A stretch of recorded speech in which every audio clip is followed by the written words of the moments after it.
കേന്ദ്ര ഭരണകൂടം വഖഫ് ഭേദഗതി നിയമത്തിലൂടെ മുസ്ലിം സമുദായങ്ങളുടെ വഖഫ് സ്വത്തിനുമേൽ കൈവയ്ക്കുകയാണെന്നും ഇതിലൂടെ മുസ്ലിം വഖഫുകൾ നഷ്ടപ്പെടുത്താനുള്ള സാധ്യത വളരെ കൂടുതലാണെന്നും കേരള മുസ്ലിം ജമാഅത്ത് സംസ്ഥാന വൈസ് പ്രസിഡന്റ് BS അബ്ദുള്ള കുഞ്ഞി ഫൈസി തൃക്കരിപ്പൂർ സോൺ കമ്മിറ്റി നടത്തിയ ആദർശ സമ്മേളനം ഉദ്ഘാടനം ചെയ്ത് സംസാരിക്കുകയായിരുന്നു അദ്ദേഹം.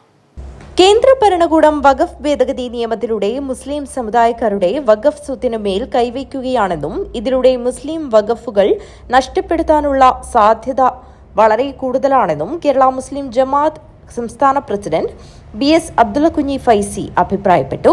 മനുഷ്യർക്കൊപ്പം എന്ന ശീർഷകത്തിൽ കേരള മുസ്ലിം ജമാഅത്ത് സംസ്ഥാന വ്യാപകമായി നടത്തിവരുന്ന ആദർശ ക്യാമ്പയിന്റെ ഭാഗമായി തൃക്കരിപ്പൂർ സോൺ കമ്മിറ്റി നടത്തിയ ആദർശ സമ്മേളനം ഉദ്ഘാടനം ചെയ്ത് സംസാരിക്കുകയായിരുന്നു അദ്ദേഹം.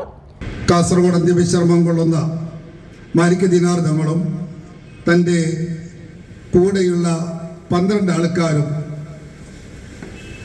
ഇസ്ലാമിക മിഷണറിമാരായി കേരളത്തിൽ വന്നതോടുകൂടിയാണ് അവർ മക്കയിൽ നിന്ന് ഈ രാജ്യത്തേക്ക് വരുമ്പോൾ, ഇന്ന് നമ്മൾ സൗദി അറേബ്യയിലേക്ക് പോകുമ്പോൾ വിസ എടുത്ത് പോകുന്നത് പോലെ ഇവിടെയുള്ള ആൾക്കാരെ അങ്ങോട്ട് തൊഴിലിന് വേണ്ടി കൊണ്ടുപോകാനോ കച്ചവടത്തിന് വേണ്ടി കൊണ്ടുപോകാനോ അവർ വിസയുമായി വന്നതല്ല.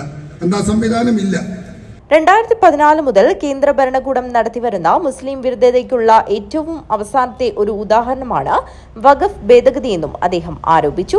ബസ് സ്റ്റാൻഡ് പരിസരത്ത് നടന്ന സമ്മേളനത്തിൽ zone president AB Abdulla master അധ്യക്ഷത വഹിച്ചു. അൻവർ സഖാഫി കൈപ്പമംഗലം ആദർശ പ്രഭാഷണം നടത്തി.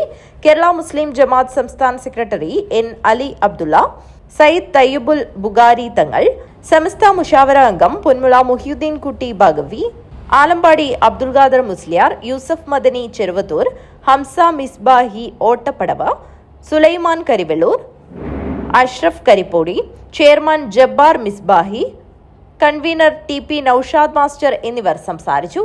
News bureau, Trikaripur.